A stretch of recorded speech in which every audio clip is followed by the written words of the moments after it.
台中市税务局对2006年开始引进科技执法的设备哦，唔来当掠超速，买当来掠牌照税。去年多一个姓陈的驾驶已经互注销车牌，佮违规赛车上路，互掠到，计共是爱纳超过45万的税款。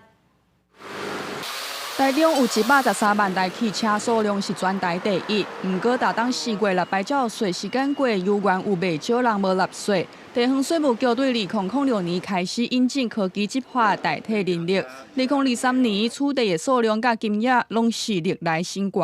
其中一个姓陈的驾驶互掠到注销车牌，违规上路，佮挂别人的车牌，一摆对超过45万。针对这层民众看法无共款。 可能收到人，我会可能觉得说，怎么会有这一笔？但是那个原本就应该要缴的，对，你也支持？对，支持是 OK 的。我来看还是我们的政府好像很缺钱的样子啊，一点点事情都要逼迫压老百姓啊。 台中市地方税务局表示，较早处理拢是和警察监理机关办联合稽查，用目睭看甲汽车车牌输入电脑，一天敢若会当处理10台。不过，引进科技执法18档以来，已经达到伫咧主要的路口有8台按科技执法的设备。去年拢总查47000多件违规甲无纳税车辆，拢总罚1.1亿，补税3700万，省人工甲成本。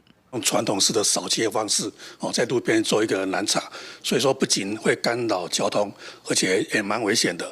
所以我们在95年开始的话，我们就陆续引进这个车骗系统，那这样子的话就可以节省蛮多的一个人力。 税务局消管科强调讲，台中市人口甲车辆直直增加，引进科技执法有必要。而且即卖 AI 辨识度有95%以上，若是外县市的车辆，嘛会通报地方政府，呼吁民众准时纳牌照税，才袂去犯法。记者台中报道。